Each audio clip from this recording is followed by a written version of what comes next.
in a very blue-collar town, that you could actually create businesses and have people work for you rather than you work for somebody else. I never understood that until I kind of left there and left college. And I guess in a way I was a political entrepreneur, but never understood the other side of it. I think what's common to all people who are entrepreneurs and innovators is, number one, you can have no sense of failure, no fear of failure. You've got to be willing to set yourself free. So to the young people who are here, the only thing that represents failure is not trying. I try to tell my 15-year-old daughters that, well, I don't want to do track, Daddy, I might not win. Well, the failure is in not trying, not in the fact that you try and you don't win. So you first of all have to be you can't be risk adverse to be a great entrepreneur. And if you study all of them, they're just remarkable people who have a great idea, and they're not afraid that people will reject their idea. And the second thing you have to be able to do is you have to be able to sell that idea. And sometimes selling that idea takes a lot of time. It's like selling an idea in politics. It's not easy. And I've always said that the key to success in anything is persistence. You don't have to be the smartest person. You just have to be persistent to where you bang on the door for so long that people will go ahead and answer the door just because they want to get rid of you. I mean, I ran for the senior Republican job on the Budget Committee back in 1993, and I jumped over 7 people who were more senior than I was. And the way I got it is over Thanksgiving, I called all the members of the committee that was to make this decision, and most of them weren't at home, but their spouses were at home. And I called over and over and over again. And then what they finally told me is, if you'll stop calling, I will promise you that my husband or my wife will vote for you. And I ended up winning by 1 vote to become the senior Republican. So there is a need for persistence. And by the way, Eric, I have an idea of an internet company that I keep trying to sell to people, but so far it hasn't worked. But don't be surprised if I bang on your door. Thirdly, of course, you need capital. One of the problems we have, Gloria, in the Midwest is we don't have the capital. We can have the ideas, but the capital is not there. And the capital is like the fuel for a jet airplane. If you can't get the capital, you can't take it up off the deck of a carrier or lift it off from the field if you don't have that capital. In politics, you don't exactly have capital, but there you have to use human capital and get buy-in. That's what's really critical. And one of the big problems that we have in the Midwest when it comes to innovating, and I don't know how many of you are here from the Midwest, is the Midwest, for whatever reason, gets extremely comfortable with the status quo. Change is not something that they get real excited about. And it's reflected in our university structures. If you want to find dynamic change, you can't find most of it or much of it in our universities. Now, if you think about why is it there's so much success in the Silicon Valley, why is there so much success on the East Coast? Well, it's real simple. Because the universities both out in the West and the universities in the East are very open to promoting entrepreneurship, creating spaces for entrepreneurs to work, and the ability to put together creative partnerships that rewards the idea creator and takes the idea creator with those people who know how to facilitate those ideas into real substance. That's what works. And in my state of Ohio, we find that we can't commercialize. You can't commercialize most of the products out of our universities in most places in the country. Why? Because there's not a culture of innovation. There's not a culture of risk-taking. There's not a culture of people getting excited about new ideas. There's not a culture that said, damn the status quo, it's time to move ahead before we die. We don't have that. So what I've been doing lately is I have a doctor from the Cleveland Clinic who I have now authorized to go into all of our public universities in Ohio and find out in the medical field if they have done anything in there that's of value. Because you see in these universities the rules of tenure, which, by the way, I don't know if that's a 17th or 18th century philosophy, but the rules of tenure, in my opinion, create the disincentive for people to be risk takers. They got to go through these widgets, they got to go, track through this process. It's like running a mouse through some sort of a maze. They have to keep going through this. And so if you say to them, why don't we be creative? They're like, what, are you kidding? I have to get tenure. and I got to publish or I will perish. So what we're trying to do in my state, and what the entire Midwest and what the entire university community ought to do, is figure out how to get on the program, because these are extremely valuable institutions that, frankly, are not providing the public with the value that they could if we could free them. By the way, same is true with K through 12 education, where we still embrace an agrarian model, where we stick every kid in a classroom and teach them all the same way, even though we know in the 21st century everybody learns differently. Some people learn by written instructions, other people learn by verbal instructions, other people learn through actually visual instruction. You know, take my golf game. I do better when somebody shows me how to swing than if I read some book trying to figure out how to make it work. But yet the agrarian model resides in our country, and I think it's keeping us from unleashing the incredible human potential we have in America, driven primarily by young people with great ideas who are dreamers. Now, let me tell you a little bit about government risk-taking, because we've been, I think, really entrepreneurial. Let me tell you a couple of the things that we've done in Ohio. I have privatized economic development. We no longer do economic development in the bureaucracy of my state. Now, this was a concept that people had a very hard time understanding, and in fact, they still attack me for it. Eric, here's what we did. We created a not-for-profit entity. We issued debt, and through the issuing of that debt, we had the dollars for this not-for-profit entity to buy Ohio's liquor program. And we know, and we use the proceeds from the liquor program to pay off the bonds, plus it gives us about $100 million plus for economic development. The only risk to the bonds is if people stop drinking. And what I figured out is, you know, in good times they drink, and in bad times they drink more. So we have now this thing called Jobs Ohio. Now, who have we filled it with? We've actually filled it with people that actually understand business. We have, for example, a guy who runs Jobs Ohio who's a financial financial services expert. I mean, he can sit down with Jamie Dimon and talk about anything in the area of banking. The same is true with the insurance industry. He knows all these things. We have an expert in energy. You know, Ohio's on the forefront of the shale gas revolution. We just were able to locate a foreign entity, both PTT and Marubeni, to build a cracker facility in our state. They're in the early stages of doing that because we have energy experts. We have people who are experts in healthcare. So in other words, we have people in this entity who are not civil servants, who can get paid a little bit more money, who get young people excited about being involved in changing the world, and that's exactly what we're doing. So in Ohio, we are now up 340,000 jobs. We were down 350,000 before I came in, but the key now is we're diversifying the business of Ohio. You think about Ohio, you think cows, agriculture, steel, okay? We got all that. But now we have cloud computing, and we're becoming very robust. Financial services no longer what we saw in the Jimmy Stewart movie. You all know financial services. Now we're worried about being hacked. We are experts now, growing experts in the medical field, including medical devices. We are diversifying Ohio. Energy, advanced energy, plastics, polymers, all those things. See, Ohio is changing its face because we have now figured out how to target the industries of the 21st century, coupling them with the industries that have been traditional, a part of Ohio's DNA. They didn't want to do this. This was very, very hard to sell. Why did I do it? They don't like me. I'd be disappointed, but it's not going to keep me from trying, so we got it done. Secondly, our turnpike. Now you're going to say, what does that have to do with anything? We have a road that goes from the entire north of Ohio. I found out that people were actually married to their spouses and married to this road. I mean, I've never seen anything like it. There should be laws against this. Our turnpike is like an independent country. It was applying for membership in the United Nations. Nobody controlled anything. The road was falling apart, and it had great value. So I came out and said, you know what? This is really not smart. We should extract the value from our turnpike and use it to advance our infrastructure.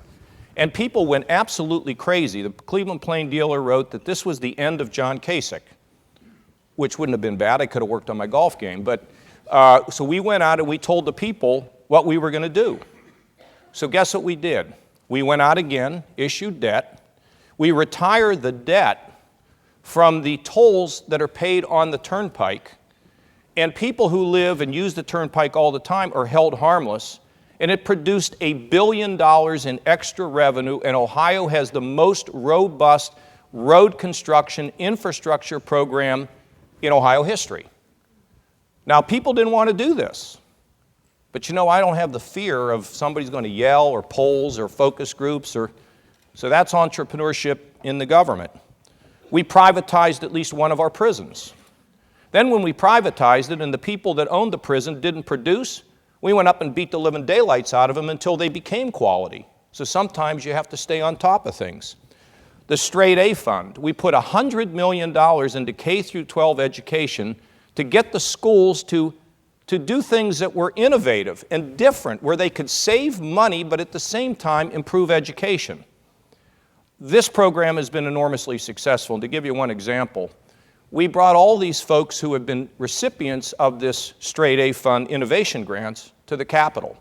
And I had a 10-year-old girl walk up to me, along with an 11 and 12-year-old, and they're tugging on my coat, and they say, "Mr. Governor, would you come over and take a look at the 3D printing machine that we built?"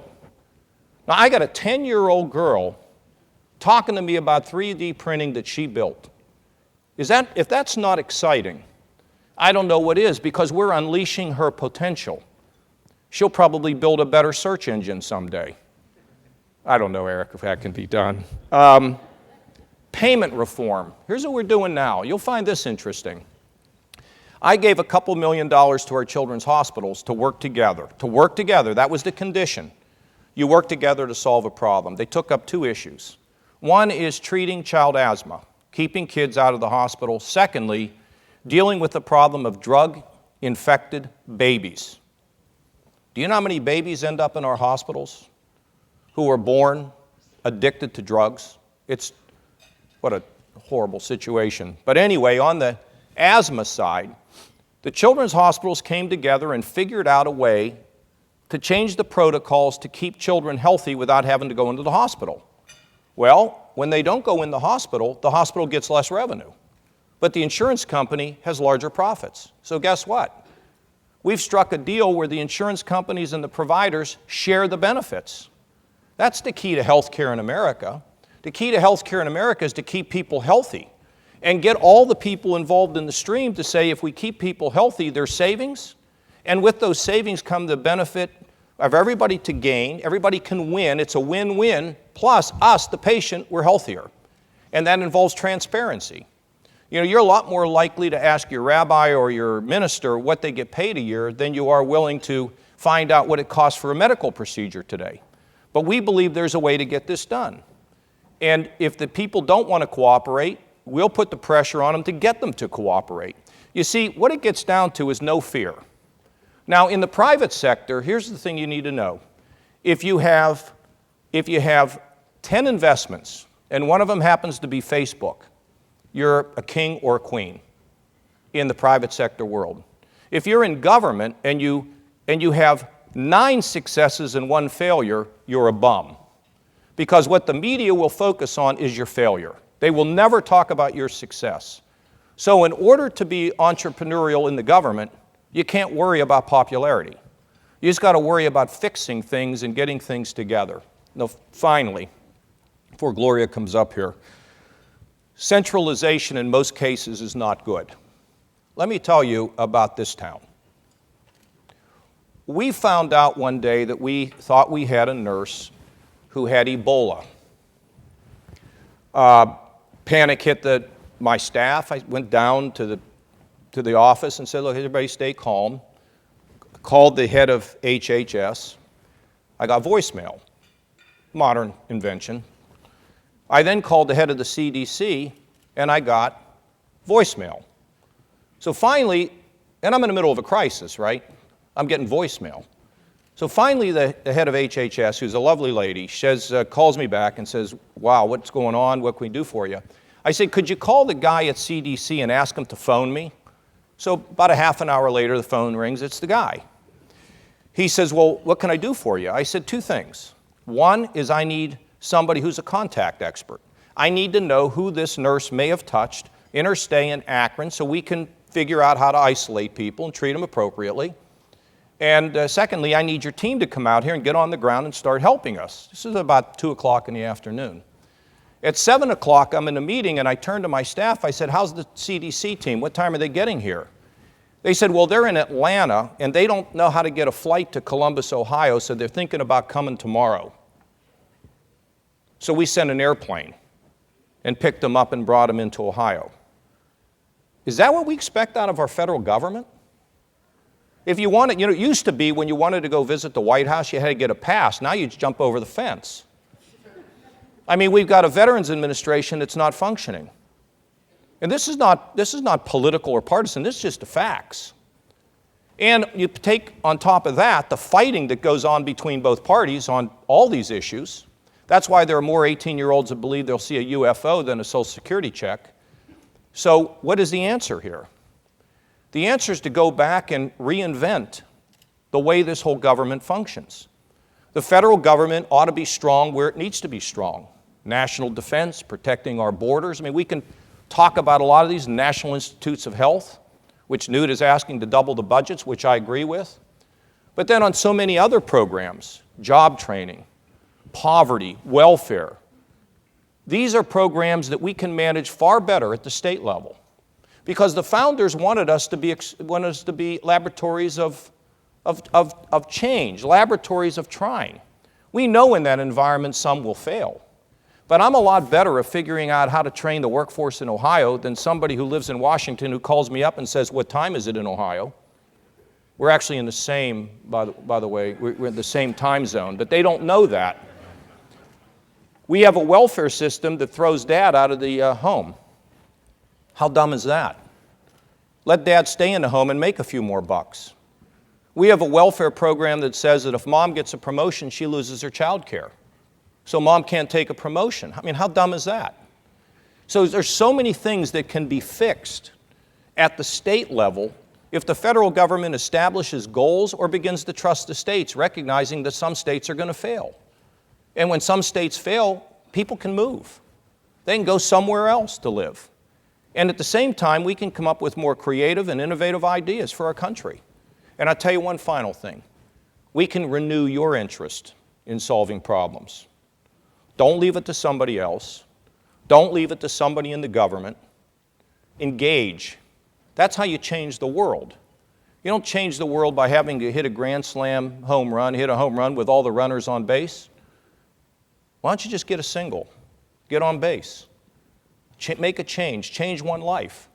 That's some of what we've lost in this country. And young people, you folks, you're the ones that we got to count on to burn the flame brighter. Because we can be fantastic as a country. But right now we're losing our way. And we really have to bring it back. Because whether you're a Democrat, a Republican, a liberal, or a conservative, we're Americans before anything else. Embrace the change, have no fear, have courage, life is short, and have no regrets. How's that? That's my story, and I'm sticking to it. Thank you.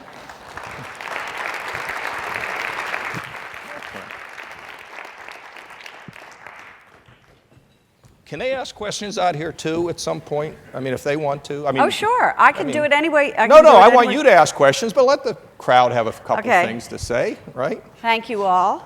No borders. Right. Actually, we can do it any way you want, any way you guys want. So let me thank you for your illuminating remarks. Were they which okay? got a little political, I thought, at the end, but we're going to get a little more political. Okay. Well, what was political about those remarks? Nothing. So. Well, what do you mean nothing? Come on.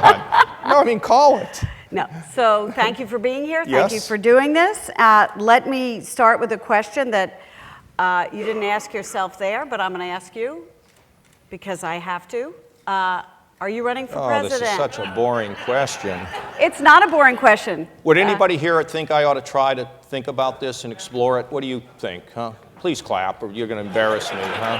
I mean, come on. Okay, so Gloria, I've now taken the next step. And So we formed a political organization. I'm going to raise money into it. I've been traveling, as you know. You and I have been together.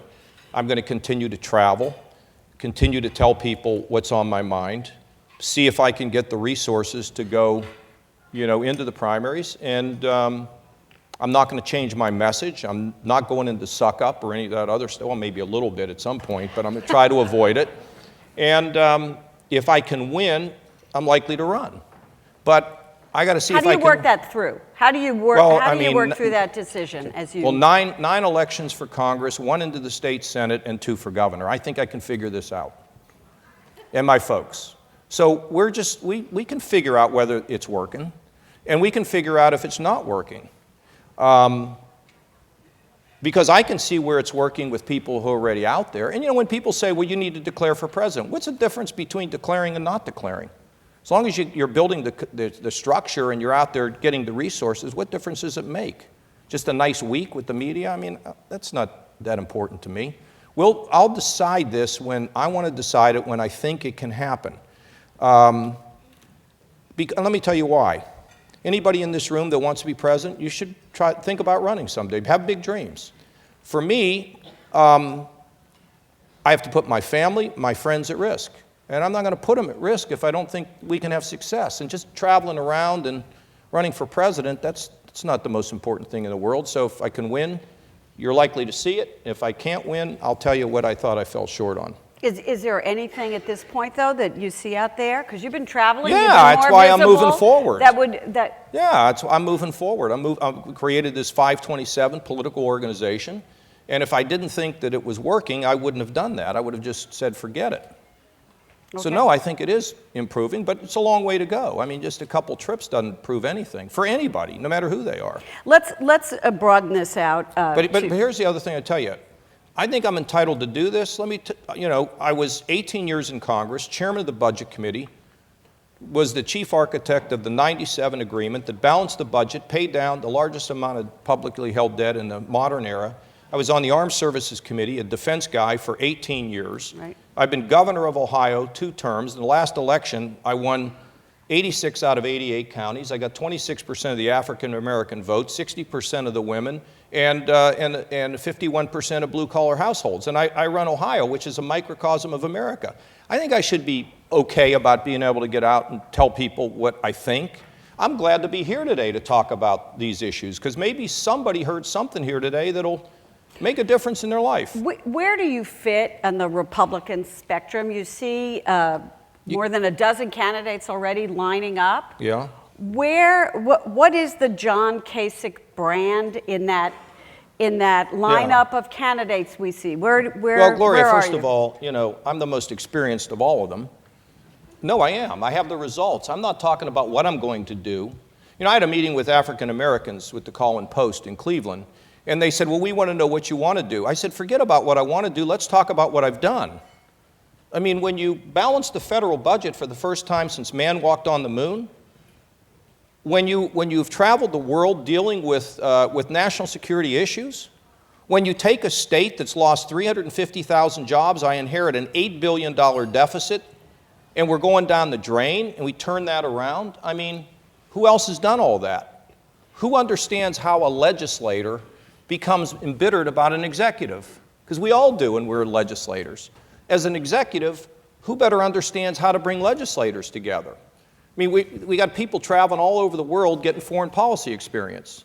We used to joke that Bill Clinton got his foreign policy experience at the International House of Pancakes. But the fact is that for me, this is a life I lived. So I don't have to go traveling anywhere to try to figure out what I think about these issues. So it's experience. And secondly, the problem I have with the media is a guy with the Washington Post said yesterday, you're an enigma. You're helping the poor people to rise. You heard what Eric Schmidt said about some of the things I've said. Economic growth's not an end unto itself. Why is that? If you're growing stronger, then you need to help the drug addicted to get on their feet. You need to help the mentally ill and get them out of our prisons. We got more mentally ill people in our prisons than we have in psychiatric hospitals. That's a disgrace. We got to help the working poor to get health care so they're not spending all their time in the emergency room, sicker and more costly. So people say, well, you're an enigma. I don't know where you're going to come down. What's the script you follow? I don't follow any script. And you know this. You've covered me for 25 years. So you all figure out where I fit on the spectrum. That was an answer to the question. You've been here talking about what you've done in Ohio. We all know that you won re-election there with impressive numbers. 64% of the vote, 60% of women voted for you, 26% of minorities. On paper, that's presidential goal, particularly when you come from a state like Ohio, which no Republican has ever won the presidency without winning the state of Ohio, which I don't have to tell you.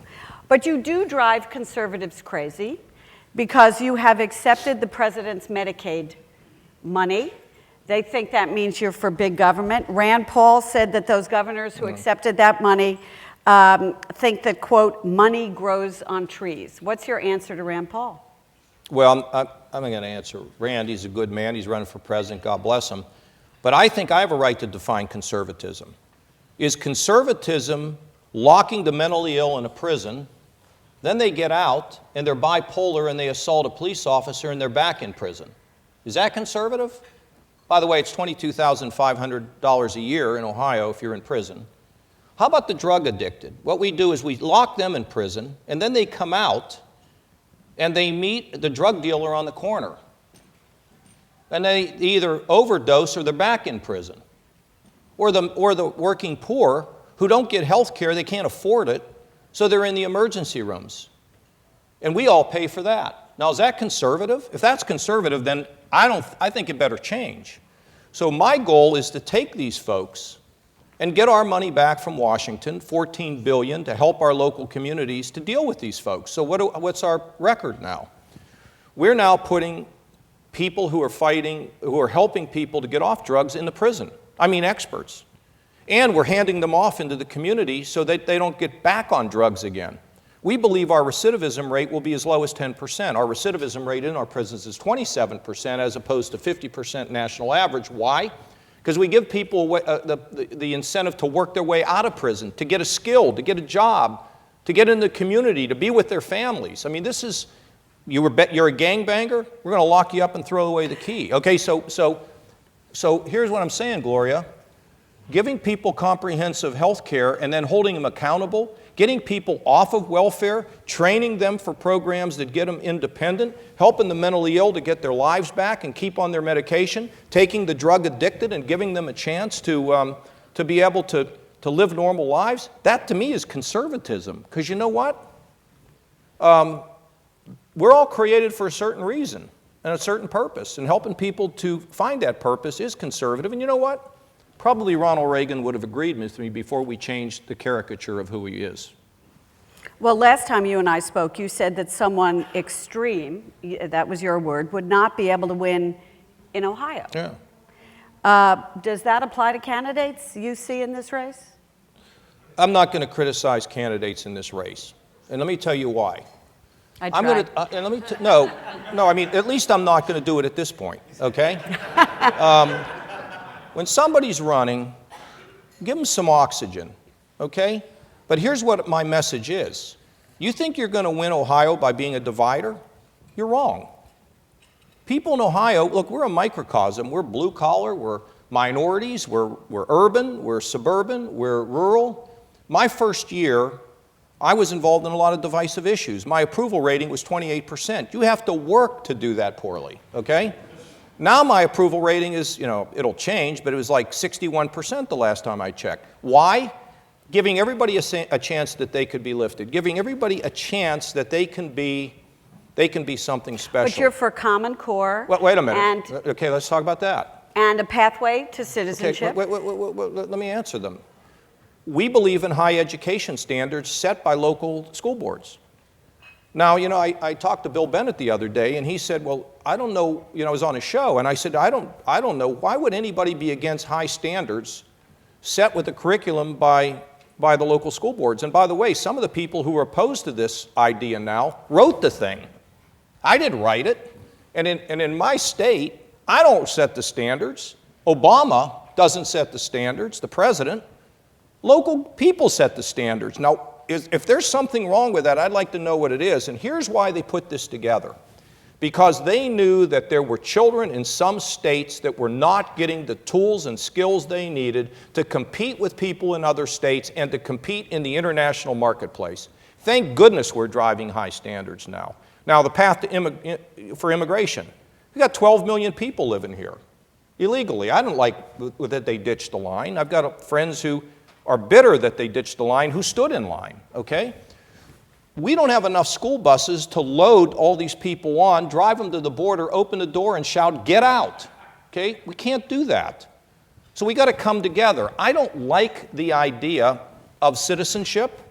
I don't like that, but I said I wouldn't take it off the table. You don't get into a tough negotiation without having people sit and say, what's doable here? And so I think it's impractical to say we're going to send them all home. The reason why I'm not enamored with the path to citizenship is I don't want somebody ditching the line. Mm-hmm. I mean, we got the Stones coming to Columbus. You know, I don't want somebody getting in front of me and getting the tickets and I can't go. I thought you were a deadhead, no? Well, I'm a lot of different things, yeah. Laura, you can't pin me down on that one either. I mean, it's killing me that I'm not going to see Lincoln Park next couple of weeks. And there's Halpern out there. He's put me through the music gauntlet, and I think I did okay. Okay, yeah. So wait, I got 9 minutes left, so let me we can run over quickly a little through bit. the world here. Foreign policy. Yeah. You were talking about your experience on the Armed Services Committee right. for 18 years, called yourself the most experienced Republican. Yesterday, we had the news here that drones apparently killed 2 Westerners, and the president came out, spoke to the American public, admitted it was an error. Your thoughts on that? Well, this drone program, the lethal drone program of yesterday, was run by the CIA. They are not the targeting experts. I mean, the experts in targeting are the Pentagon, the Air Force. They figure out how to look at targets, and the CIA is supposed to give us the intelligence to figure out whether the targeting makes sense. So I would not want to get rid of a drone program, and I'll tell you why. Sometimes that drone will save us from having to put somebody into Tora Bora who we bring home in a box, who's our soldier. Now, but the drone program can't be used haphazardly or casually, and it can't be, I don't believe it should be run by the CIA. I think it should be run inside of the Pentagon where they are experts in targeting. And the use of this program, I mean, this is very, very serious. Somebody said, you know, collateral damage happens. Well, I was telling Eric, I was involved with Bono in the late 90s trying to get debt relief. Why? Because I said that if we can help countries around Africa, that when a B-2 bomber flies over the village and people are shaking their fists, women can say, but they vaccinated my kid. When you have collateral damage, you've now infuriated and lost a whole group of people who might not naturally be your enemies. They could be your supporters. So that's why the use of these drones is, and the expertise behind them is so absolutely critical. So I would not have it in the CIA. I would have it located in the Pentagon. I'd use CIA intelligence, and I'd be extremely careful when I used it. But there probably are times when we can take out, here's the other problem. You have these other weapons that, you know, carried in the submarines. By the time you launch, you're 13 hours later. You know, these people move, they're mobile. So sometimes you want to use those drones, but you got to be extremely careful. So you think it could have been an intelligence mistake? You know, I don't know. I'm not going to, you know, it's easy to point and, you know, I don't know. But I think that program needs to be closely reviewed. And again, it should not be operated, in my judgment, by the CIA. You also said to me a few weeks ago when we met that you would not root out boots on the ground to stop ISIS. And you said you'd rather deal with it sooner rather than later. Right. Well, I think there's 2 sets of relationships that need to be reconstructed. The first one is with our friends in Europe who hold our values, the Western ethic, the Germans, the French, the Brits, the Spanish, the Italians, and others, East and Central Europe, because I think those relationships have eroded. You can see that when we can't figure out how to put decent sanctions on Putin as he gobbles up more and more territory. Those relationships need to be rebuilt, and they are not strong. And you think about what happens when that Western ethic gets eroded. Then secondly, Gloria, the other group that needs to be rebuilt are the Republicans and the Democrats in the Congress who don't like one another. that might be harder to rebuild than our relations with these foreign leaders, to tell you the truth, that they all need to be rebuilt. What I suggested is, whether it's the Jordanians, the Egyptians, our friends in Europe, we need to confront ISIS. And America should be involved. And if that includes boots on the ground, fine. But we shouldn't be nation builders. I don't believe in all this nation building. I don't believe in getting in the middle of civil wars. I voted against U.S. troops in Lebanon. I did not favor American intervention in Bosnia. It doesn't mean we can't be impactful in those areas, but we don't have to put our people there. It's like in Syria. We should have been in early, arming those people who were opposed to Assad. We didn't do it. We blew it. And our foreign policy has been a shambles. And by the way, when you get to Iran, what we're doing, we're going to give them the ability to produce a nuke and hope they change in 10 years. I mean, that just doesn't make sense. So I take it you would not vote for this? Not the way it is now. Even in phases, Well, you know, the last thing I read was the Ayatollah said we need to lift sanctions immediately, and NIC, the administration, saying, well, maybe we can figure that out. Sometimes you fall in love with a deal. You know, sometimes you want something so badly that you end up agreeing to something that you learn to regret. And we see what's happening in North Korea now, where we thought we had this great deal. I mean, they're supplying technology, missile parts to Iran. I mean, let me tell you, this issue of the proliferation of not only these weapons, but this material. How would you think about somebody like Hamas or Hezbollah or somebody from some group like ISIS and the potential of a dirty bomb? Now, that's not going to be a weapon of mass destruction, but it's going to be mass destruction for those that are affected, and you could have many, many people that would die in that. The proliferation of this material, you mark my words. Now in Asia, they're beginning to talk about these countries building a nuclear capability because they're now saying North Korea has a nuclear arsenal. You think about what they're saying in the Middle East now, where the Saudis and other countries are beginning to talk about creating nuclear weapons. Was everybody going to have nuclear weapons in the world? What do you think's going to happen? This is serious business about mankind. This is not some political discussion. And I want to have a deal, and I'm going to trust. This is about my 15-year-old daughters and their survival. And we got to be careful here what we do. You think the White House fell in love with a deal? I think they have fallen in love with this deal, and they're running as fast as they can to get it done, and I hope they back off. I am not here to